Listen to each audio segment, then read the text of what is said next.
बिस्मिल्लाहिर्रहमानिर्रहीम। अस्सलाम वालेकुम। सो डियर स्टूडेंट्स, हम आपका जो सिलेबस है चैप्टर नंबर एमएमपी का चैप्टर नंबर 1 यानी वेक्टर्स का, उसको हम शुरू कर रहे हैं। और इस इसके कुछ जो पहले लेक्चर्स होंगे वो बेसिक्स ऑफ वेक्टर्स के बारे में होंगे, जो आपके लिए बहुत ज़्यादा ज़रूरी होंगे, क्योंकि जो नेक्स्ट हमारी सारी भी स्टडी होगी तो वो इन्हीं दोनों लेक्चर्स की बुनियाद पे होगी कि इसके अंदर हम बेसिक कंसेप्ट्स ऑफ वेक्टर्स जो हैं उनको कवर करेंगे। तो पिछली रिकॉर्डिंग में थोड़ी सी इश्यूज़ थे, इसलिए हमने दोबारा इसको रिकॉर्ड करने की कोशिश की है। तो देखें बेटे, हम शुरू करते हैं बिल्कुल बेसिक्स ऑफ वेक्टर से। वेक्टर की डेफिनेशन तो वैसे आपको समझ ही है, और इसकी जो टाइप्स हैं वो भी आप किसी हद तक जानते हैं, लेकिन हम जिस लेवल पे सीख रहे हैं वेक्टर्स को, उसी रिस्पेक्ट से ही हम उसको लेके आगे बढ़ेंगे। तो डेफिनेशन में आप जानते हैं कि ऐसी कोई भी क्वांटिटी जिसको एक्सप्लेन करने के लिए हमें डायरेक्शन की ज़रूरत पड़ती है, उसको हम वेक्टर का नाम देते हैं। So all of those quantities which are represented by the magnitude and the direction, those quantities are called directions. अब इसकी टाइप्स में हम यहाँ पे पोलर एंड एक्सियल वेक्टर्स का जिक्र करेंगे, और एक स्पेसिफिक टर्म यूज़ होती है। असल में सारी की सारी हमारी जो फील्ड्स हैं वो वेक्टर्स से एक्सप्लेन होती हैं। टेंसेस के अंदर हम बहुत ज़्यादा वेक्टर का यूज़ करते हैं, तो वहाँ पे कुछ टर्म स्पेसिफिकली यूज़ होंगे, उनको हम नहीं यहाँ पे छेड़ रहे, हम सिर्फ बेसिक्स ऑफ वेक्टर्स की बात करेंगे। तो हम ये फर्स्ट लेक्चर जो है ये बेसिक्स ऑफ वेक्टर्स के बारे में रिकॉर्ड कर रहे हैं। ये मैं पहले भी बता चुका हूँ कि इंतहाई ज़्यादा ज़रूरी होगा आपको सीखना इसका। तो हम बात कर रहे थे यूक्लिडियन वेक्टर्स की। तो असल में यूँ समझे कि हमने यूक्लिडियन वेक्टर्स को ही स्टडी करना है। जो आम जहन के अंदर हमें कंसेप्ट मिलता है वेक्टर्स का, तो वो एक्चुअली यूक्लिडियन वेक्टर्स ही होता है। यानी एक आपके जहन के अंदर कंसेप्ट जाता है कि वेक्टर्स जो हैं वो इस तरह से मैग्नीट्यूड्स और एरोज़ हेड के साथ, लेंथ और एरोज़ हेड के साथ शो किए जाते हैं। तो ये एक ऐसे तस्वर आता है कि जैसे एक ज्योमेट्रिकल ऑब्जेक्ट है जिसको हम स्पेस में ड्रॉ करते हैं। तो ये जो कंसेप्ट है वेक्टर का, to draw the vector as considering a geometrical object which has magnitude and direction, that is known as Euclidean vector. यानी आम हमारे जहनों के अंदर जो कंसेप्ट है वेक्टर का, वो समझ लें वो सारे का सारा यूक्लिडियन वेक्टर्स का ही है। हम टेंसेस में जाके इसको थोड़ा सा स्पेसिफाई करने की कोशिश करते हैं, इसलिए मैंने यहाँ पे थोड़ा सा इसका जिक्र कर दिया है यूक्लिडियन वेक्टर्स का। तो असल में हमने देखना था यूक्लिडियन वेक्टर्स को, तो मैंने एक्सप्लेन कर दिया है कि general representation of the vectors in which we consider that a vector is a geometrical object which is drawn in a space, that is known as Euclidean vectors. और secondly हमने देखना था कि हम वेक्टर्स को डिफरेंट टाइप्स में अगर divide करते थे, तो उसमें हम ख़ास तौर पे यहाँ पे जो जिक्र करने वाले हैं वो है एक्सियल वेक्टर और पोलर वेक्टर। तो ये बेसिक्स है वेक्टर्स हैं, बिल्कुल आप जूनियर लेवल्स पे इनको कई बार सीख चुके होंगे, लेकिन चूँकि हमें वेक्टर्स को लेके थ्रू आउट आगे बढ़ना है, तो इनको रिवाइज़ करना, इनको दोबारा से देखना बड़ा ज़रूरी है। सो इसलिए हम बात कर रहे हैं एक्सियल वेक्टर या फिर पोलर वेक्टर की। तो पोलर वेक्टर क्या है? जो ऐसा वेक्टर जो किसी एक स्ट्रेट लाइन की या फिर लीनियर इफेक्ट ऑफ डायरेक्शन को शो करने के लिए हमारी हेल्प करता है, उसको हम पोलर वेक्टर का नाम देते हैं। So the vectors which are associated with the linear directional effects are called polar vectors, and the vectors which are associated with the rotational effect of the direction are called axial vectors। यूँ समझ लें कि हम आम तौर पे अगर polar vectors की डेफिनेशन में हम इंक्लूड करते हैं तो वेलोसिटी है, डिस्प्लेसमेंट है, एक्सेलेरेशन है, यानी ये सारे जो पैरामीटर्स हैं, लीनियर मोमेंटम है। So all of these vectors are called polar vectors, क्योंकि ये लीनियर इफेक्ट ऑफ डायरेक्शन को एक्सप्लेन करने में हमारी हेल्प करते हैं। लेकिन जब कोई vector rotational effect of direction को एक्सप्लेन करता है तो उसको हम एक्सियल वेक्टर का नाम देते हैं। देखें, मिसाल के तौर पे टार्क है या फिर एंगुलर मोमेंटम है या फिर एंगुलर वेलोसिटी है। तो ये सारे जो वेक्टर्स हैं ये एक्सियल वेक्टर्स कहलाते हैं। एंगुलर एक्सेलरेशन है, एंगुलर डिस्प्लेसमेंट है, so all of these vectors are called axial vectors. तो ये डेफिनेशंस थी छोटी छोटी। इसके बाद देखें हम बात करते हैं पोजीशन वेक्टर की। तो पोजीशन वेक्टर क्या होता है? देखें, ऐसा वेक्टर जो किसी एक पॉइंट की पोजीशन को एक्सप्लेन करने में हमारी हेल्प करता है, उसको हम पोजीशन वेक्टर का नाम देते हैं। So the vector which is use to locate the position of a point with respect to origin. मैं सारा टेक्स्ट लिख नहीं रहा, बोल रहा हूँ, आप अगर चाहें तो इसको बार बार सुन सकते हैं या फिर आप लिख सकते हैं इसको अपने नोटपैड पे। तो इससे फिर टाइम जो है हमारा काफ़ी लग जाता है, इसलिए फिर मैं सिर्फ बोलता जा रहा हूँ। रिकॉर्डिंग फॉर्म में आपके पास अवेलेबल है, जितनी बार मर्जी सुन सकते हैं। सो पोजीशन वेक्टर को देखें, आपने ये जूनियर क्लासेस के अंदर भी इसको देखा होगा कि पोजीशन वेक्टर क्या चीज़ है। कि देखें, हमारे पास ये स्पेस है, लेट्स से कि 2 डायमेंशनल रीजन को हम कंसिडर कर रहे हैं और उसके अंदर एक पॉइंट P है, ये एक्स एक्सिस है और ये वाई एक्सिस है। तो ये एक पॉइंट की पोजीशन को लोकेट करने के लिए मैंने एक वेक्टर को यूज़ किया है, वो वेक्टर पोजीशन वेक्टर कहलाएगा। इसकी सबसे बड़ी पहचान ये होती है कि ये हमेशा ओरिजिन से स्टार्ट होता है। लेट्स से कि पॉइंट P पे ये ख़त्म हो रहा है और इसको हम लिख रहे हैं R वेक्टर से। आमतौर पे पोजीशन वेक्टर को जनरली, वैसे स्पेसिफिकली नहीं, जनरली आप R के साथ भी शो करते हैं। तो ये R यहाँ पे पोजीशन वेक्टर कहलाएगा। यानी फिर से मैं बोल देता हूँ, the vector which is use to locate the position of a point with respect to origin, that is called position vector. आमतौर पे आप देखेंगे कि इसको इस तरह से लिखा गया होगा, OA OB, हमें समझ आ जाएगी कि ये पोजीशन वेक्टर है। तो पोजीशन वेक्टर को दूसरे वेक्टर्स में थोड़ा सा फ़र्क करना हो तो ये ज़्यादा तरीका आसान है कि अगर आपने किसी जगह पे ये समझानी है बात कि ये हम पोजीशन वेक्टर की बात कर रहे हैं, तो उसको OA OB OC से लिखें, या फिर बाज़ दफ़ा इसको स्मॉल लेटर से भी लिखा जाता है, यानी ABC। लेकिन ये ज़रूरी नहीं है, हार्ड एंड फास्ट रूल्स नहीं है, लेकिन जनरली ऐसी चीज़ें ये फॉलो की जाती हैं और ये हमारे लिए फेवरेबल है अंडरस्टैंड करने के लिए। तो ये था बात पोजीशन वेक्टर्स की। अब देखें, हम अभी जो बात कर रहे थे ये थी 2 डायमेंशनल स्पेस के अंदर। हम अभी यूनिट वेक्टर को एक्सप्लेन करेंगे और हम 3 डायमेंशनल स्पेस में वेक्टर को लिखने की कोशिश करेंगे कि किस तरह से लिखा जाता है। तो हम यूनिट वेक्टर को बेटे एक्सप्लेन करते हैं। यूनिट वेक्टर से क्या मुराद होती है? यूनिट वेक्टर एक ऐसा वेक्टर होता है जिसकी मैग्नीट्यूड हमेशा 1 रहती है। आप जिस सिस्टम में भी वेक्टर को मतलब अंडरस्टैंड कर रहे हैं, उसी सिस्टम में जो 1 मैग्नीट्यूड होगी जिस वेक्टर की, उसको हम यूनिट वेक्टर का नाम देंगे। अगर आप स्केल ले रहे हैं मीटर का तो 1 मीटर मैग्नीट्यूड हो सकती है। अगर आप स्केल रहे हैं सेंटीमीटर में तो 1 सेंटीमीटर उसकी मैग्नीट्यूड होगी। और अगर आप स्केल मिलीमीटर में ले रहे हैं सारे वेक्टर्स का तो फिर 1 मिलीमीटर उसकी मैग्नीट्यूड होगी। तो ऐसा वेक्टर जिसकी मैग्नीट्यूड 1 हो उसको हम यूनिट वेक्टर का नाम देते हैं।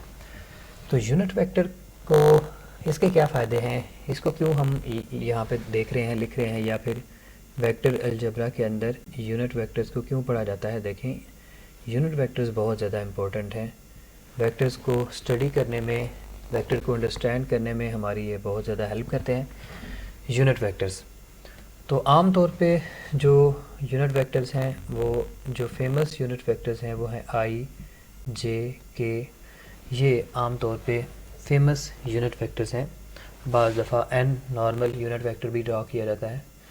तो बहरहाल I, J, K जो है ये फेमस यूनिट वेक्टर्स हैं जो x एक्सिस, y एक्सिस और z एक्सिस की डायरेक्शन को रिप्रेजेंट करते हैं। देखें, यूनिट वेक्टर का फार्मूला हम देखते हैं।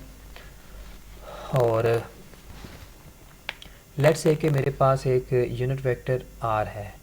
यूनिट वेक्टर को दूसरे वेक्टर से फ़र्क करके लिखा जाता है। इसके ऊपर आम वेक्टर जो होता है उसके ऊपर एरो हेड नज़र आ रहा है आपको, और इसके ऊपर हम कैप लगा रहे हैं। अगर आप वेक्टर को उसकी मैग्नीट्यूड से डिवाइड करते हैं तो हमारे पास जो आंसर आता है हम उसे यूनिट वेक्टर का नाम देते हैं।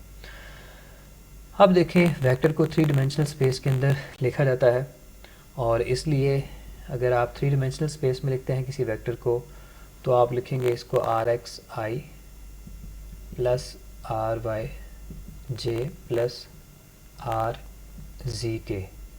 और अगर मैग्नीट्यूड लिखते हैं नीचे उसको लिखेंगे R X square plus R Y square plus R Z square. तो ये यूनिट वेक्टर है। किस तरह से इसको फाइंड किया जाता है, इसका फार्मूला क्या है, वो मैंने आपके सामने लिखा है। हम इस फार्मूले को प्रूव करेंगे कि यूनिट वेक्टर का ये फार्मूला क्यों है, वेक्टर को ऐसे क्यों लिखा गया है और इसकी मैग्नीट्यूड को ऐसे क्यों लिखा गया है। इसके लिए ज़रा देखें, हम एक वेक्टर कंसीडर करते हैं और उसको रिजॉल्व करते हैं कंपोनेंट्स में और फिर उसकी रिजल्टेंट वेक्टर्स देखते हैं। जी, तो हम बात कर रहे थे कि यूनिट वेक्टर का ये फार्मूला है और उसको किस तरह से अंडरस्टैंड करना है। देखें, लेट्स से हमारे पास 3 डायमेंशनल सिस्टम है, उसमें बेटे ये हमारे पास एक्स एक्सिस के लॉन्ग एक लाइन है, ठीक है, ये वाई एक्सिस के लॉन्ग है और ये जी एक्सिस के लॉन्ग। ये एक्स एक्सिस हैं, ये वाई एक्सिस हैं और ये जी एक्सिस है। हमारे पास लेट्स से कि ये एक वेक्टर है आर, लेट्स से कि ये वेक्टर आर है और हम इसको रिजॉल्व करते हैं उसके कंपोनेंट्स में। देखें, ये जो आर है इसके हमने डिफरेंट कंपोनेंट्स लिखे हैं, आई या एक्स वाई एंड जी। तो मैं थोड़ा सा पहले आपको फ़ायदा बता दूं कि किसी वेक्टर को यूनिट वेक्टर में लिखने का फ़ायदा हमें क्या होता है, यूनिट वेक्टर की फॉर्म में ही वेक्टर को क्यों लिखा जाता है। देखें, सारे के सारे वो वेक्टर जो एक्स एक्सिस के पैरेलल होंगे, मिसाल के तौर पे लेट्स से कि ये डिफरेंट वेक्टर्स हैं जो सब के सब किसके पैरेलल हैं, डिफरेंट वेक्टर्स हैं। वैसे ये ए है फ़र्ज़ किया, ये बी है, ये सी है, ये डी है और ये वेक्टर ई है। तो हमारे पास डिफरेंट वेक्टर्स हैं, ये सब के सब जो हैं ये एक्स एक्सिस के पैरेलल हैं। इसी तरह से लेट्स से कि हमारे पास डिफरेंट वेक्टर्स हैं जो वाई एक्सिस के पैरेलल है। ये देखें, लेट्स से कि ये हम पी क्यू आर एस, ये डिफरेंट वेक्टर्स हैं, ये सब के सब जो हैं ये वाई एक्सिस के पैरेलल है। इसी तरह से हमारे पास लेट्स से कि डिफरेंट वेक्टर्स हैं जो कि जी एक्सिस के पैरेलल है, उनके भी हम कुछ नाम रख लेते हैं 1 2 3 या फिर कोई और नाम रख लेते हैं एफ जी एच। ये सारे जो वेक्टर्स हम ये एक्स एक्सिस के लॉन्ग हैं, तो इनकी चूँकि डायरेक्शन सेम है, इनकी भी डायरेक्शन सेम है, इनकी भी डायरेक्शन सेम है, ये पैरेलल वेक्टर्स है। तो फ़र्क किसका है, मैग्नीट्यूड का है। ये सबसे लॉन्गेस्ट मैग्नीट्यूड है, लेट्स से कि हम इसको 3i के बराबर लिख देते हैं, इसको 2i के बराबर लिख देते हैं, इसको 1i के बराबर लिख देते हैं, इसको 1.5i के बराबर लिख देते हैं और इसको फिर दोबारा 2i के बराबर लिख देते हैं। और तो इस तरह से देखें, किसी वेक्टर को हम जब यूनिट वेक्टर की फॉर्म में लिखते हैं तो ये सॉरी यहाँ पे ऐड नहीं आएगा, किसी वेक्टर को जब आप यूनिट वेक्टर की फॉर्म में लिखते हैं तो हमारे पास यानी वेक्टर को लिखने का एक नया अंदाज़ आ गया है, एक नया वे आ गया है कि आप किसी वेक्टर की मैग्नीट्यूड को उसके यूनिट वेक्टर से मल्टीप्लाई करें, that will be equal to the vector. ये देखें, ये वेक्टर के बराबर आ गया।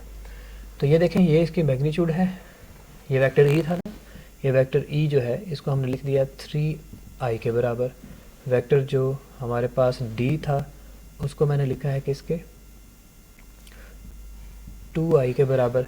इसी तरह से किसी भी वेक्टर को आप लिख सकते हैं, तो ये इसकी मैग्नीट्यूड है और ये इसका यूनिट वेक्टर है। जब दोनों आपस में मल्टीप्लाई होते हैं तो पूरा एक वेक्टर बन जाता है। तो इस तरह से हमारे लिए बड़ा यूज़फुल है कि हम उसकी मैग्नीट्यूड को अलग से पहचान सकते हैं और उसके डायरेक्शन को अलग से पहचान सकते हैं।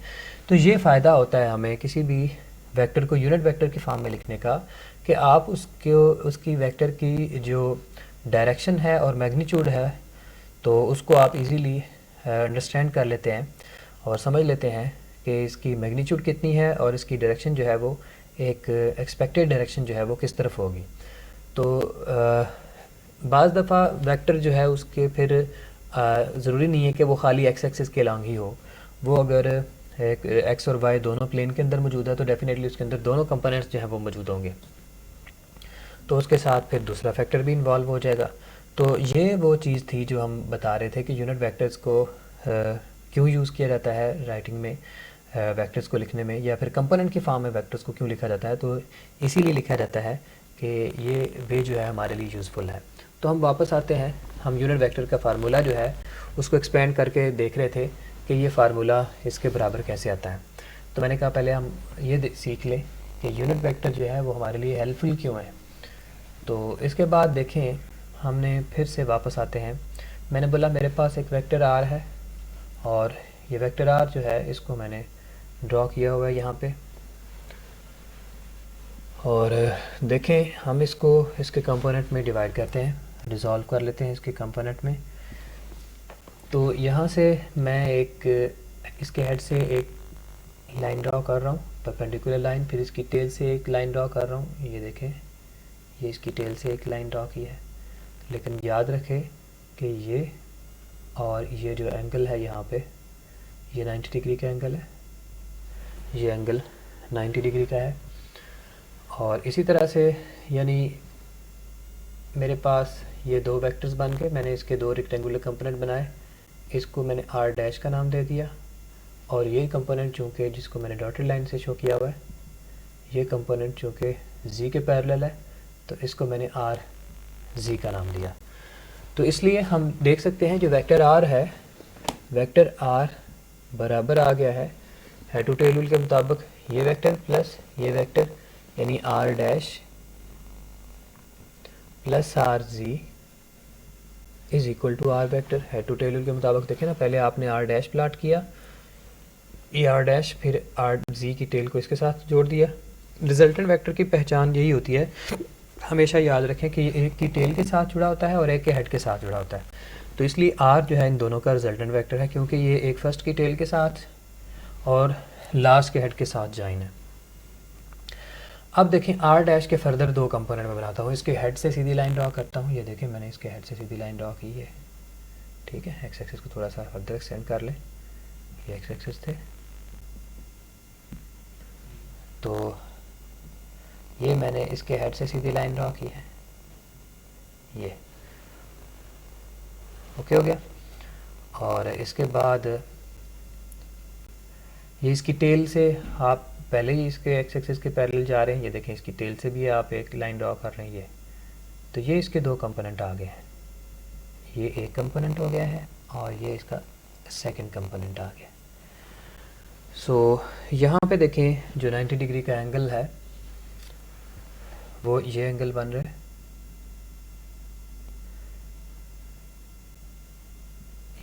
ये 90 डिग्री का एंगल है यहाँ पे, क्योंकि ये वेक्टर आर डैश के दो कंपोनेंट मैंने जो लिए हैं इनमें से एक एक्स एक्सिस के पैरेलल है, उसको हम आर एक्स का नाम देंगे, और जो दूसरा है वो आर वाई के पैरेलल है। ये वाला देखें ना, ये वाले जो कंपोनेंट है ये सारा कंपोनेंट ये वाई एक्सिस के पैरेलल है। तो वाई एक्सिस के पैरेलल होने की वजह से इसको हम आर वाई का नाम दे रहे हैं। तो इसका मतलब आर डैश जो है वो further R X plus R Y के बराबर है। तो आप इसको R X plus R Y के बराबर लिख दें। ये देखें आर बराबर आ गया R dash is equal to R X plus R Y. Head to tail rule के मुताबिक देखें ये फर्स्ट वेक्टर, ये सेकंड वेक्टर, और ये इन दोनों का रिजल्टेंट वेक्टर जो फर्स्ट की टेल और लास्ट के हेड से मिला हुआ है। तो इसलिए आर डैश की वैल्यू आ जाएगी R X plus R Y, ये आर जी उसी तरह से लिखते हैं आप। तो अभी हमने देखा था कि वेक्टर को यूनिट वेक्टर की फॉर्म में लिखते हैं, यानी जो भी वेक्टर एक्स एक्सिस के पैरेलल होगा उसको हम लिख सकते हैं R X i into unit vector. यानी ये आर एक्स को हमने उसके यूनिट वेक्टर की फॉर्म में लिख दिया ना, ये उसकी मैग्नीट्यूड अलग कर दी, उसका यूनिट वेक्टर सेपरेट कर दिया। इसी तरह से आर वाई को लिख सकते हैं आप आर वाई जे, आर जी को लिख सकते हैं आर जी के। तो ये देखें ये रीज़न थी कि मैंने वेक्टर आर को इस फॉर्म में लिखा था कि ये वेक्टर आर के डिफरेंट कंपोनेंट्स हैं। तो मैंने एक एग्जांपल ली है जिसमें हमने देखा है कि एक वेक्टर जो है उसको हमने रिज़ॉल्व किया है उसके कंपोनेंट्स में, और थ्री डिमेंशनल स्पेस के अंदर वेक्टर जब आप बोला जाएगा कि एक वेक्टर के डिफरेंट कंपोनेंट्स हैं तो उससे क्या मुराद होगी वो समझाना यहाँ पे मकसद था। तो जब आपको बोला जाता है कि एक वेक्टर के तीनों कंपोनेंट्स मौजूद हैं तो इसका मतलब वो वेक्टर जो है वो एक्स वाई और जी तीनों के साथ कुछ ना कुछ एंगल बना रहा है। तो इस तरह से हम पहचान कर लेते हैं। अगर कोई वेक्टर में खाली एक्स कंपोनेंट है वो एक्स एक्सिस के पैरेलल आएगा, खाली वाई कंपोनेंट है वो खाली, यानी वो बाकी दोनों कंपोनेंट ज़ीरो हो जाएंगे। अगर कोई वेक्टर खाली एक प्लेन में है तो उसका एक दूसरा कंपोनेंट ज़ीरो, यानी आर डैश जो है इसका आर जी कंपोनेंट नहीं है, ये खाली एक्स और वाई प्लेन के अंदर ही मौजूद है। तो ये एक्स और वाई प्लेन में मौजूद था। तो ये जो आर है वेक्टर आर, इसके तीनों कंपोनेंट मौजूद हैं। लेकिन सबसे अहम बात जो मैं यहाँ पे आपको सिखाना चाह रहा हूँ या बताना चाह रहा हूँ वो ये है कि जो भी वेक्टर है बेशक उसके कंपोनेंट्स तीनों मौजूद हैं, लेकिन जब इनको सम किया जाएगा तो हमारे पास एक ही वेक्टर निकलेगा और उसकी एक ही डायरेक्शन होगी। बेशक कंपोनेंट्स उसके डिफरेंट्स हैं, डिफरेंट्स कंपोनेंट्स उसके वेरिएबल हैं। तो ये बात आपने हमेशा के लिए याद रखनी है। जब भी कोई वेक्टर ऑपरेशन होगा, को हम ऐड करेंगे, सब्ट्रैक्ट करेंगे या फिर मल्टीप्लाई करेंगे, हम कुछ भी करेंगे, एंड पे रिजल्टेंट वेक्टर जो होगा वो एक सिंगल वेक्टर होगा, उसकी एक ही मैग्नीट्यूड होगी और उसकी एक ही डायरेक्शन होगी। भले ही उसके कंपोनेंट्स या फिर उसके ऊपर जो वेक्टर पार्टिसिपेट कर रहे हैं उसको, उसके ऑपरेशन में वो डिफरेंट क्यों ना हो, वो ज़्यादा क्यों ना हो, एक से ज़्यादा क्यों ना हो। तो ये हम बात यहाँ से सीखी है कि the single vector is R is actually have 3 components and these components means this vector is represented within the space such that it has some portion along x-axis, also along y-axis and also along z-axis। ये इसकी understanding बनती है। अब रही बात कि इसकी magnitude को हम इस तरह से क्यों लिख रहे हैं, तो देखें फिर से दोबारा से देखें, हम इसी फिगर को फिर से गौर से देखते हैं। मैग्नीट्यूड का मतलब होता है लेंथ ऑफ द वेक्टर, यानी मैंने वेक्टर आर की लेंथ निकालनी है। ये जो वेक्टर आर है, इस वेक्टर आर की मैंने लेंथ निकालनी है। तो ये आपको एक ट्रायंगल नज़र आ रही है, मैं इसका नाम रख देता हूँ ओ ए बी। ये एक राइट एंगल ट्रायंगल है और राइट एंगल कहाँ पे बन रहा है, पॉइंट ए के ऊपर बन रहा है। तो ये राइट एंगल ट्रायंगल जो है ओ ए बी, इसके अंदर ये जो आर है ये हाइपोटेन्यूस है, ओ ए बेस है और ए बी जो है ये क्या चीज़ है, ये परपेंडिकुलर है। ठीक है, तो इसलिए हम अगर आर की लेंथ निकालना चाहते हैं तो पाइथागोरस थ्योरम यूज़ करते हैं। तो पाइथागोरस थ्योरम की हेल्प से हम लिख सकते हैं कि hypotenuse square is equal to R dash square plus R Z square. ये बेस है और ये perpendicular. Hypotenuse square is equal to base square plus perpendicular square. तो हमने आर की लेंथ निकालनी थी ना, तो मैंने पाइथागोरस थ्योरम यूज़ किया, इसकी लेंथ निकाली, क्योंकि ये एक राइट एंगल ट्रायंगल है, इसके ऊपर पाइथागोरस थ्योरम आसानी से लग सकता है। तो इसलिए आर स्क्वायर बराबर आ गया base square plus perpendicular square. अब फर्दर आप देखें, ये जो आर डैश है ये हम इस यहाँ पे आर डैश की वैल्यू अब निकालना चाहते हैं, क्योंकि आर जी स्क्वायर तो हमारे पास अवेलेबल है ये, लेकिन आर डैश जो है ये फर्दर आर एक्स और आर वाई के इक्वल है। तो अब दोबारा देखें इस ट्रायंगल को, ये ओ ए बी थी, मैंने एक और ट्रायंगल कंसिडर की ओ ए सी। ये भी एक राइट एंगल ट्रायंगल है और इसमें ये आपकी क्या है, ये हाइपोटेन्यूस है और ये बेस है और ये परपेंडिकुलर है।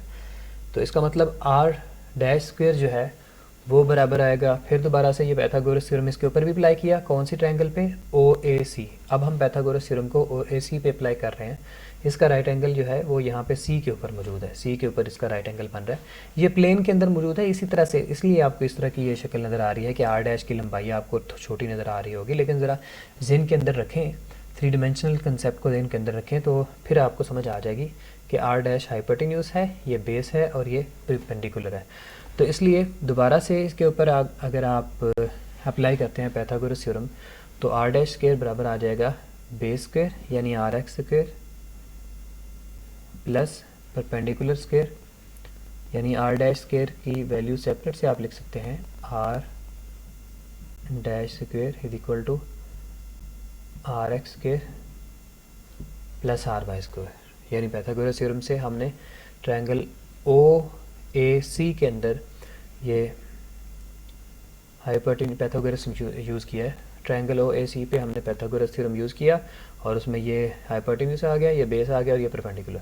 तो इसलिए मैंने आर डैश स्क्वायर की जगह पे लिख दिया R X square plus R Y square plus R Z square, उसी तरह से आ गया। तो ये देखें, ये हमारे पास वैल्यू आ गई है आर स्क्वायर की। आप चूँकि आर निकालना चाहते हैं दोनों साइडों पे अंडर रूट ले लें, तो आर बराबर आ जाएगा under the root of R X square plus R Y square plus R Z square. तो ये रीज़न थी। देखें हमारे पास यूनिट वेक्टर का जो फार्मूला आता है वो इस फॉर्म में ही आता है कि इसकी जो वेक्टर है उसको जब आप कंपोनेंट्स के फॉर्म में लिखते हैं तो वो इस फॉर्म में आता है, और जब किसी वेक्टर को उसकी मैग्नीट्यूड लिखते हैं तो वो इस तरह से क्यों लिखते हैं। तो ये मैंने उसकी एक्सप्लेनेशन दी है ताकि हमारे जहन के अंदर ये एक कंसेप्ट जो है ये हम उसको बैठा सकें। नेक्स्ट टाइम जब हम ऐसे प्रॉब्लम्स को फेस करें तो हमारे जहन में हो कि किस तरह से किसी कंपोनेंट को या फिर वेक्टर को डील करना है। हाँ, तो अब हम बात करते हैं जी डॉट प्रोडक्ट ऑफ वेक्टर्स की। याद रखें कि कम्यूटेटिव लॉ जो है वो होल्ड करता है वेक्टर एडिशन में a प्लस बी का आंसर हमेशा b प्लस ए के बराबर आएगा, और a माइनस बी जो होगा वो b माइनस ए के बराबर नहीं होगा। इनकी दोनों की डायरेक्शन जो है ये चेंज होगी, a माइनस बी की डायरेक्शन और होगी, b माइनस ए की डायरेक्शन और होगी। ठीक है, बाज़ दफ़ा रिवर्स साइन के साथ इसको लिखा रहता है। अगर आपने इक्विवेलेंट डालना है तो a minus B will be equivalent to minus b minus A. तो ये डिफरेंट ऑपरेशंस या फार्मूले हमारे लिए यूज़फुल हैं, इनको एक एक करके याद रखें। बहुत सारे फार्मूले जो हैं हम फर्दर इसको आगे पढ़ने जा रहे हैं। तो अभी हम देखते हैं डॉट प्रोडक्ट ऑफ वेक्टर्स। जी बच्चों, आप फार्मूले से पहले ही इसके आशना है, फार्मूले को आप पहले ही इसको जानते हैं कि a डॉट बी बराबर होता है a magnitude into B magnitude into cos of theta, और ये जो थीटा होता है ये दोनों वेक्टर्स के दरमियान का एंगल होता है। तो लेट्स से कि मेरे पास दो वेक्टर हैं, इनको थोड़ा सा अंडरस्टैंड करते हैं इस रिस्पेक्ट से कि ये ओ ए पॉइंट है, और यानी फ़र्ज़ किया पोजीशन वेक्टर है, और ये एक हमारे पास वेक्टर है जी बी, यानी ओ ए का वेक्टर जो है उसको हम ए से रिप्रेजेंट कर रहे हैं, ओ बी के वेक्टर को हम बी वेक्टर से रिप्रेजेंट कर रहे हैं। तो लेट्स से कि मैं वेक्टर बी के हेड से सीधी लाइन ड्रॉ करता हूँ। ये देखें, सीधी लाइन ड्रॉ की, तो ये सीधी लाइन ड्रॉ करने से इसके कंपोनेंट बन गए, और ये इन दोनों वेक्टर्स के दरमियान में एंगल था, एंगल थीटा। ए और बी के दरमियान में जो एंगल है उसको हम थीटा बोल रहे हैं। और लेट्स से कि ये पॉइंट सी आ गया है, ये आ गया है पॉइंट सी। तो अब ज़रा देखें, हम इसको लिख सकते हैं A dot B is equal to, आप ए की जो मैग्नीट्यूड है उसको ओ ए के बराबर कह सकते हैं। ये देखें, ये ओ ए के बराबर है। जो बी की मैग्नीट्यूड है उसको आप ओ बी के बराबर कह सकते हैं। और जो कॉस ऑफ थीटा है यहाँ पे, वो आपको पता है बेस ओवर हाइपोटेन्यूस होता है, यानी ओ सी ओवर ओ बी आ जाएगा, ओ सी ओवर ओ बी। तो ओ बी को ओ बी से कैंसिल कर दें, तो ए डॉट बी किसके बराबर आया, A dot B is equal to O A into O C. अब ओ ए क्या चीज़ है और ओ सी क्या चीज़ है? ओ ए है length of the whole vector A, जबकि ओ सी क्या चीज़ है, ये length of the vector B है which is along the vector A है। तो यही डॉट प्रोडक्ट है। यानी इसमें हमने क्या किया है, इसको मैं लिख देता हूँ, it is the length of the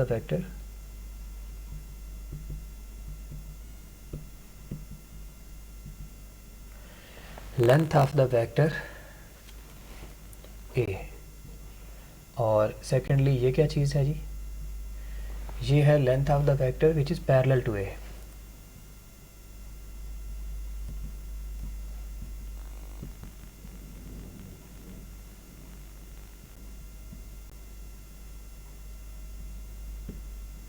parallel to A. जब मैंने लेंथ का लफ्ज़ यूज़ किया तो डेफिनेटली मैग्नीट्यूड ही है, यानी हम मैग्नीट्यूड ऑफ द वेक्टर ए पूरी ले रहे हैं और फिर वो मैग्नीट्यूड ले रहे हैं जो ए के पैरेलल है। ज़रा इसको समझें तो सही, क्या मतलब है इसका? मतलब इसका सीधा साधा है कि जब आपने डॉट प्रोडक्ट लेना है तो हमेशा आपने वेक्टर्स का पैरेलल इफ़ेक्ट देखना है। Actually dot product measures the parallel effect of the two vectors. नहीं समझ आई? देखें, ये मेरे पास दो वेक्टर है ना, लेट्स से कि ये बोला जाए कि बताएं कि ए और बी दोनों पैरेलल हैं। यस, पैरेलल हैं, इसलिए इनका डॉट प्रोडक्ट जो है वो मैक्सिमम होगा। लेकिन अगर ये दोनों वेक्टर पैरेलल नहीं है, लेट्स से कि हम ये केस लेते हैं कि जिसमें एक वेक्टर ए इस तरफ है और दूसरा वेक्टर बी इस तरफ है। अब बताएं, क्या कोई ए का कोई ऐसा कंपोनेंट जो बी के पैरेलल हो वो है? कोई भी ऐसा कंपोनेंट आपको ए बी के परपेंडिकुलर है, ना बी का कोई इफ़ेक्ट ए के पैरेलल आ रहा है, ना ही ए का इफ़ेक्ट बी के पैरेलल आ रहा है। इस केस में दोनों का मैक्सिमम इफ़ेक्ट एक दूसरे की डायरेक्शन में था, दोनों मैक्सिमम इफ़ेक्ट के साथ एक दूसरे को इफ़ेक्ट कर रहे थे। लेकिन इसमें तो कोई भी वेक्टर ए का कोई कंपोनेंट या कुछ भी इफेक्ट जो है वो बी के पैरेलल नहीं है, और वेक्टर बी का कुछ भी इफेक्ट ए के पैरेलल नहीं है। इसमें वेक्टर ए का इफेक्ट बी के पैरेलल है और वेक्टर बी का जो इफेक्ट है वो एग्जैक्टली ए के पैरेलल है। तो इसका मतलब डॉट प्रोडक्ट, आप एक और एग्जांपल लेते हैं। देखें इसमें मैं क्या कर रहा हूँ, ये जो हमने एग्जांपल पहले ही ले चुके हैं वैसे, कि लेट्स से कि हमारे पास दो फोर्सेज या दो वेक्टर हैं, एक वेक्टर इस डायरेक्शन में है और एक वेक्टर इस डायरेक्शन में है। ये वेक्टर बी है और ये वेक्टर ए है, और ये इन दोनों के दरमियान में एंगल थीटा है। अब देखें डॉट प्रोडक्ट अगर आपने लेना है तो हमने पहले ही इसको अंडरस्टैंड कर लिया है कि डॉट प्रोडक्ट का मतलब ये होता है कि we are measuring the parallel effect of the two vectors. तो बी का वो पार्ट ले लेते हैं जो ए के पैरेलल है। तो हमें पता है थीटा के साथ वाला जो कंपोनेंट होता है वो बी कॉस थीटा होता है। तो इसका मतलब ये बी कॉस थीटा और ये ए, ये हमें वो चीज़ें मिल गई जो एक दूसरे के पैरेलल है। यानी हमने बी पार्ट बी का वो इफ़ेक्ट ले लिया है जो ए के पैरेलल है, क्योंकि डॉट प्रोडक्ट में हम करते ही क्या है, पैरेलल इफेक्ट ही तो देखना होता है ना दो वेक्टर्स का, कि एक वेक्टर दूसरे वेक्टर के किस हद तक पैरेलल है। तो वेक्टर तो हमने इस केस में मैक्सिमम एक दूसरे के पैरेलल है, वो इस केस में ज़रा भी पैरेलल नहीं है कोई भी इफेक्ट इसका है। और इस केस में हमने क्या किया है कि वेक्टर बी का वो पार्ट ढूंढ लिया है जो ए के पैरेलल है। तो ये जो है ये डॉट प्रोडक्ट कहलाता है। तो ये आपको सेंस बन जानी चाहिए कि फ्यूचर के अंदर हम जब ये डॉट प्रोडक्ट का वर्ड यूज़ करेंगे या एक कंपोनेंट दूसरे की डायरेक्शन में निकालेंगे, ये याद रखनी बात, whenever we want to find the component of any vector along a particular direction we will take the dot product. Let's say कि I want to calculate the component of the b along the x-axis, I will take the dot product of the b with the unit vector I। देखें यहाँ पे हमने unit vector का भी use सीख लिया कि मैं वेक्टर b का वो कंपोनेंट ढूंढना चाहता हूँ जो किसके अलॉन्ग है, x एक्सिस के अलॉन्ग है। तो b डॉट आई लूँगा, क्या लूँगा, b डॉट आई। तो मुझे पता चल जाएगा कि वेक्टर b का कंपोनेंट जो x एक्सिस के अलॉन्ग है वो कौन सा है और वो कितना है। मेरे ख्याल में आपको समझ आ गई होगी। तो डॉट प्रोडक्ट की डिफरेंट एग्जांपल्स भी हैं, वर्क की एग्जांपल है, तो हम इसकी डिटेल और डेप्थ में नहीं जाना चाहते, बस यहाँ तक ही बहुत है। अभी हम देखते हैं cross product of two vectors. चलिए मैं एग्जांपल भी दे देता हूँ आपको डॉट प्रोडक्ट की। तो मैं पहले ही वैसे बात कर चुका हूँ, अगर आप एक बॉडी है उसको इस डायरेक्शन में खींच रहे हैं और लेकिन उसका डिस्प्लेसमेंट इस डायरेक्शन के अलॉन्ग है, तो जो वर्क है उसको हम बोलते हैं कि it is the dot product of the force and the displacement. क्योंकि डेफिनेशन ऑफ वर्क के मुताबिक आप क्या बोलते हैं कि we multiply the force and the displacement which is parallel to the force, और we multiply the displacement and the force which is parallel to the displacement. यानी एक वेक्टर दूसरे वेक्टर के पैरेलल लेना है, यानी ये डॉट प्रोडक्ट ही बनता है ना। तो इसलिए हम एफ डॉट डी लिखेंगे और इसको लिखेंगे F cos theta into D या फिर F into D cos theta. इसका मतलब एक ही है। अगर ऐसे लिखा हुआ है तो इसका मतलब ये है कि हमने डिस्प्लेसमेंट की पूरी वैल्यू ली है, वेक्टर फोर्स का वो पार्ट लिया है जो डिस्प्लेसमेंट के पैरेलल है। और अगर ऐसे लिखा हुआ है तो इसका मतलब ये है कि हमने फोर्स की पूरी वैल्यू ली है, डिस्प्लेसमेंट का वो पार्ट लिया है जो फोर्स के पैरेलल है। तो किसी एक वेक्टर को दूसरे वेक्टर के पैरेलल ले लेना और उनको आपस में मल्टीप्लाई करना, that is called dot product. लेकिन लेना पैरेलल ही है। ये आपकी पसंद है कि कौन सा कंपोनेंट जो है वो आप पूरा लेना चाहते हैं, कौन सा वेक्टर पूरा लेना चाहते हैं और किसका कंपोनेंट दूसरे के पैरेलल लेना चाहते हैं। तो दोनों तरह से ही ये लिखा जा सकता है। ये दोनों वैल्यूज़ बराबर आती हैं मैग्नीट्यूड में, क्योंकि ये सारी स्केलर वैल्यूज़ हैं। तो स्केलर वैल्यूज़ में जो पोजीशंस है वो मैटर नहीं करती, आप जिस मर्जी पोजीशन पे उसको लिख सकते हैं। तो ये इन दोनों के दरमियान में एंगल थीटा था। तो इस तरह से अगर आप फोर्स के दो कंपोनेंट बनाते तो ये देखें, ये फोर्स का कंपोनेंट, हमने ये फोर्स का वो कंपोनेंट ले लिया है जो डिस्प्लेसमेंट के पैरेलल है। तो इसलिए हमने इसको F cos theta into D लिख दिया। इसी तरह से अगर आप इंक्लाइन प्लेन है आपके पास, आपको बोला जाता है कि वर्क फाइंड करें, किस वजह से वर्क फाइंड करें, due to gravitational force. Let's say कि हम यहाँ पे देखते हैं, ये मेरे पास एक बॉडी है कि जो कि रोल डाउन हो रही है और ग्रेविटेशनल फोर्स की वजह से हमें बोला जाता है वर्क निकालें। और ग्रेविटेशनल फोर्स हमेशा डाउनवर्ड डायरेक्शन में होती है और आमतौर पे वो W इक्वल टू mg के बराबर होती है। लेकिन डिस्प्लेसमेंट चूँकि इस डायरेक्शन के अलॉन्ग हो रहा है तो इसको हम d का नाम दे देते हैं। इन दोनों के दरमियान में एंगल थीटा है यहाँ पे, वो भी शो कर देते हैं। तो चूँकि हमने वर्क निकालना है तो वर्क बराबर होता है f into D cos theta. यहाँ पे हम डिस्प्लेसमेंट के दो कंपोनेंट बना रहे हैं, यहाँ पे हमने फोर्स के कंपोनेंट बनाए थे, क्योंकि देखिए हमने वो डिस्प्लेसमेंट लेना है जो फोर्स के अलॉन्ग है। फोर्स तो डाउनवर्ड है ना, तो इसलिए यहाँ पे देखिए मैंने इसके डिस्प्लेसमेंट के दो कंपोनेंट बना दिए, ये एक कंपोनेंट आ गया और ये दूसरा कंपोनेंट आ गया, यानी ये हॉरिजॉन्टल कंपोनेंट और ये वर्टिकल कंपोनेंट आ गया। तो अब देखें ज़रा, यहाँ पे फोर्स चूँकि डाउनवर्ड डायरेक्शन में है, फोर्स सॉरी इसके कंपोनेंट की प्रॉपर पोजीशन ये होगी, कंफ्यूज ना हो जाए, ठीक है, ये इस तरफ आएगी डायरेक्शन इसकी, ये सॉरी, ठीक है। तो ये एक कंपोनेंट आ गया, एक ये कंपोनेंट आ गया, ये डिस्प्लेसमेंट आ गया। तो बात हम कर रहे थे, हमने वर्क निकालना, भाई वर्क का फार्मूला है एफ डॉट डी। यहाँ पे हमने F cos theta into D लिखा था, यानी फोर्स को रिजॉल्व किया था दो कंपोनेंट में, जबकि हम यहाँ पे क्या कर रहे हैं, डिस्प्लेसमेंट को रिजॉल्व कर रहे हैं कंपोनेंट में, यानी डिस्प्लेसमेंट का वो पार्ट ले रहे हैं जो फोर्स के पैरेलल है। तो ये देखें, ये डिस्प्लेसमेंट का थीटा का साथ वाला कंपोनेंट हमेशा कॉस थीटा होता है, ये याद रखनी है आपने बात, किसी भी ट्रायंगल में थीटा के साथ वाला कंपोनेंट हमेशा कॉस थीटा होता है।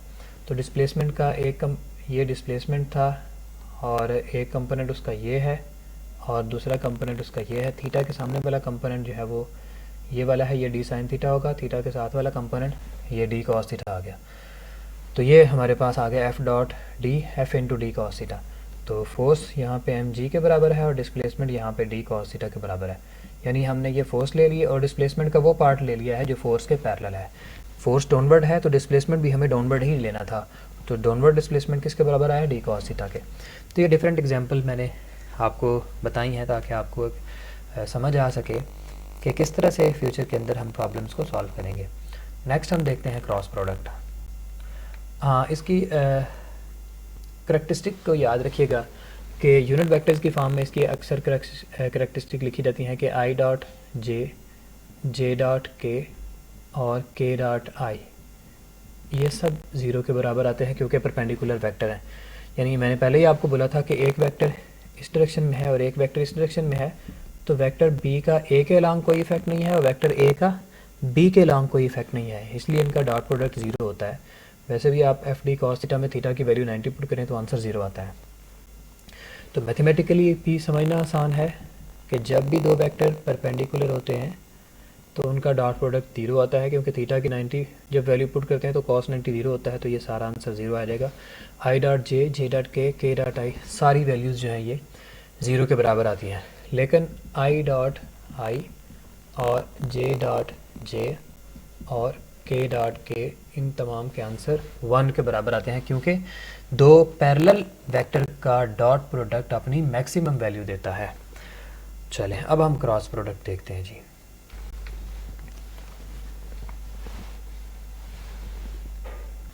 जी बेटे, cross product of two vectors.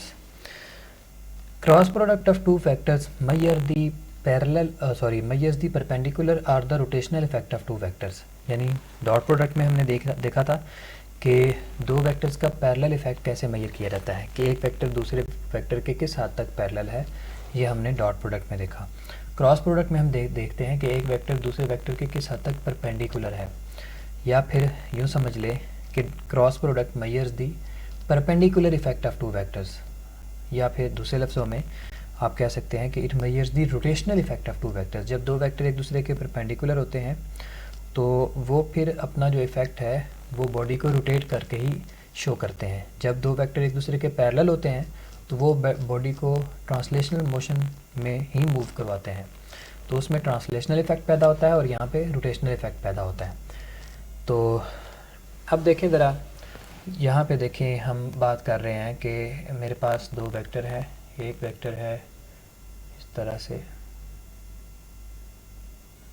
Let's say ये वेक्टर ए है, ये वेक्टर बी है और ये इन दोनों के दरमियान में एंगल थीटा है और हम इनका क्रॉस प्रोडक्ट शो करना चाहते हैं। तो याद रखें मैंने मैथमेटिकली लिखा है A cross B equal to A B sine theta. मैंने पहले भी बताया है कि जितने मर्जी वेक्टर्स आपस में मल्टीप्लाई हों, हमेशा जो आंसर आएगा वो एक सिंगल वेक्टर होगा और उसकी एक ही डायरेक्शन होगी, वो एक ही डायरेक्शन के लॉन्ग होगा। वो कोई भी डायरेक्शन हो सकती है स्पेस के अंदर, लेकिन डायरेक्शन एक ही होगी। लिहाजा यहाँ पे भी दो वेक्टर्स को मल्टीप्लाई किया, हमारे पास आंसर जो आएगा वो एक सिंगल वेक्टर आएगा।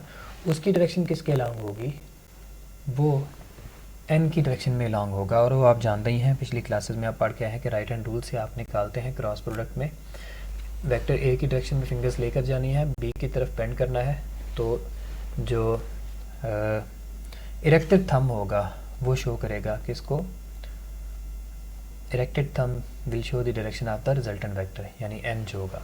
और याद रखें हमेशा ये जो रिजल्टेंट वेक्टर आएगा वो उस प्लेन के परपेंडिकुलर होगा जिस प्लेन के अंदर ये दोनों वेक्टर्स मौजूद होते हैं। मिसाल के तौर पे ये देखें, ये हमारे पास ये प्लेन बन गई, ए और बी फ़र्ज़ किया हॉरिजॉन्टल प्लेन में है, तो वेक्टर रिजल्टेंट वेक्टर इस डायरेक्शन में होगा, ये रिजल्टेंट वेक्टर है, direction of the resultant vector उस प्लेन के परपेंडिकुलर है।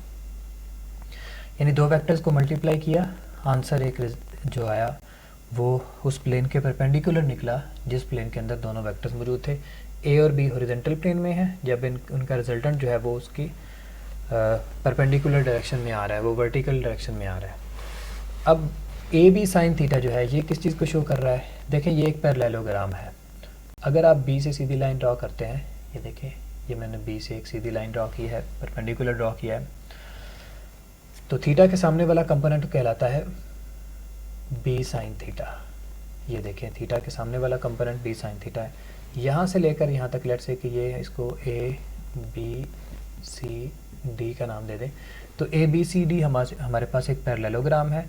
आप एरिया ऑफ पैरेललोग्राम निकालें ज़रा, एरिया ऑफ पैरेललोग्राम,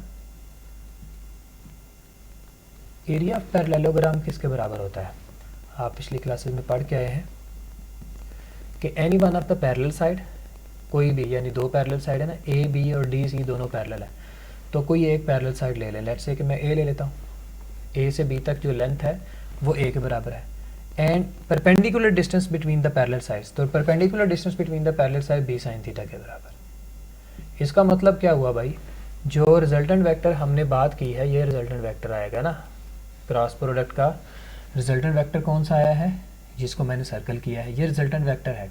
इसकी मैग्नीट्यूड किसके बराबर होगी, वो एरिया ऑफ पैरेललोग्राम के बराबर होगी। यानी दोनों वेक्टर्स को मिला के एक पैरेललोग्राम बनाएं, उसका एरिया निकालें, वो जो एरिया होगा वो उस वेक्टर की मैग्नीट्यूड कहलाएगा, वो उस वेक्टर की मैग्नीट्यूड कहलाएगा। और डायरेक्शन उस वेक्टर की किस तरफ होगी, उस प्लेन के परपेंडिकुलर होगी जिसमें दोनों वेक्टर्स पहले से ही मौजूद हैं।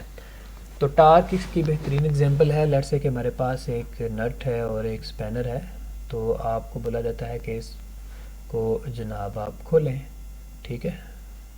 तो मैं लेट्स से कि एक नट को ट्राई करता हूँ खोलने की स्पैनर की हेल्प से। तो ये इसकी एक्सिस ऑफ रोटेशन है, यहाँ पे हम फोर्स लगा रहे हैं और यहाँ से ये लेकर यहाँ तक का जो डिस्टेंस है ये मोमेंट आर्म कहलाता है। तो टार्क भी क्रॉस प्रोडक्ट है ना, इसलिए ये इसकी एग्जांपल है, आर क्रॉस एफ के बराबर होता है टार्क हमेशा। तो इसमें आपने करना क्या है कि आर की डायरेक्शन में फिंगर्स लेकर जाएं और एफ की तरफ बेंड करें, ठीक है। सॉरी, अगर आपने राइट हैंड रूल डेफिनेटली इसके ऊपर यूज़ होगा। तो ये देखें आपने क्या करना है, ये आर की डायरेक्शन में फिंगर्स लेकर गए और हमने इसको क्या किया, एफ़ की तरफ बेंड किया, इन फिंगर्स को एफ़ की तरफ बेंड किया। तो जो थंब है वो किस तरफ है, वो हाँ जी आर की डायरेक्शन में फिंगर्स लेकर जाएं, सॉरी आर की डायरेक्शन में फिंगर्स लेकर जाएं। फोर्स ये थोड़ा सा मतलब मिरर इमेज का प्रॉब्लम था, इसलिए मतलब हम वैसे राइट हैंड रूल यूज़ करते हैं। तो यहाँ पे हम इस तरह से इसको यूज़ कर रहे हैं कि ये है हमारे पास आर की डायरेक्शन फिंगर्स लेकर जानी है, एफ़ की तरफ हमने इनको बेंड करना है। तो इरेक्टेड थंब जो है वो शो करेगा डायरेक्शन ऑफ टार्क को। तो जो ये नट है ये आउटवर्ड आएगा, यानी जो रिज़ल्ट प्रोड्यूस हो रहा है, देखें जो फोर्स और मोमेंट आर्म है वो इस प्लेन के अंदर, बोर्ड की प्लेन के अंदर मौजूद है, लेकिन जो नट आएगा, नट जो मूव करेगा वो perpendicular to the plane move करेगा। आप इसी तरह से स्विंग ऑफ द या रोटेशन ऑफ द फ़ैन की एग्जांपल भी ले सकते हैं कि जो विंग्स हैं फ़ैन के वो एक प्लेन के अंदर रोटेट करते हैं, लेकिन उनकी जो throw of pressure of air है वो उसकी परपेंडिकुलर प्लेन में आता है। तो ये डिफरेंट एग्जांपल्स थी हमने क्रॉस प्रोडक्ट के लिए। इसकी करैक्टरिस्टिक देख लेते हैं कि हमेशा याद रखें आई क्रॉस जे ये के बराबर आएगा, जे क्रॉस के आई के बराबर आएगा और के क्रॉस आई वो जे के बराबर आएगा। ये एक साइक्लिक ऑर्डर को फॉलो करते हैं इस तरह से, कोई से तीन वेक्टर आपस में, दो वेक्टर मल्टीप्लाई करें, आंसर तीसरा वेक्टर आएगा। आई क्रॉस जे के बराबर, जे क्रॉस के आई के बराबर और के क्रॉस आई जे के बराबर आएगा। तो ये देखें, अगर आप उल्टा चलते हैं रिवर्स में तो फिर जो आंसर आएगा वो नेगेटिव साइन के साथ आएगा, यानी आई क्रॉस जे के बजाय जे क्रॉस आई निकालते हैं तो माइनस के बराबर आएगा, आई क्रॉस के माइनस जे के बराबर आएगा, के क्रॉस जे माइनस आई के बराबर आएगा, तो ये नेगेटिव साइन के साथ आएगा। इसी तरह से अगर आप फोर्स इस डायरेक्शन में लगा देते हैं, ये देखें लेट्स से कि हमने ये फोर्स जो है वो इस डायरेक्शन में लगा दी है, perpendicular to the moment arm लगा दी है, तो कुछ भी रोटेशन प्रोड्यूस नहीं होगी, क्योंकि वेक्टर आर और एफ एक दूसरे के पैरेलल हैं। जब दो वेक्टर पैरेलल हो जाएं तो वो रोटेशन प्रोड्यूस नहीं करते, वो ट्रांसलेशनल मोशन प्रोड्यूस करते हैं।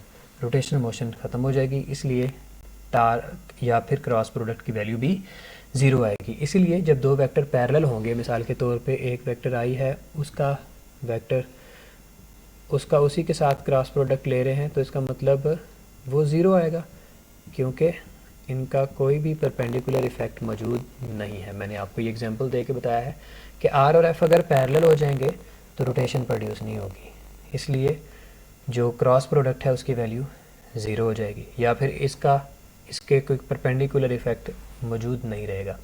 इसलिए आई क्रॉस आई, जे क्रॉस जे, के क्रॉस के हमेशा ज़ीरो रहेंगे, क्योंकि cross product measures the perpendicular effect और द रोटेशनल इफ़ेक्ट। तो परपेंडिकुलर और रोटेशनल इफ़ेक्ट पैरेलल वेक्टर के केस में ज़ीरो हो जाता है, कुछ भी रोटेशन प्रोड्यूस नहीं होती।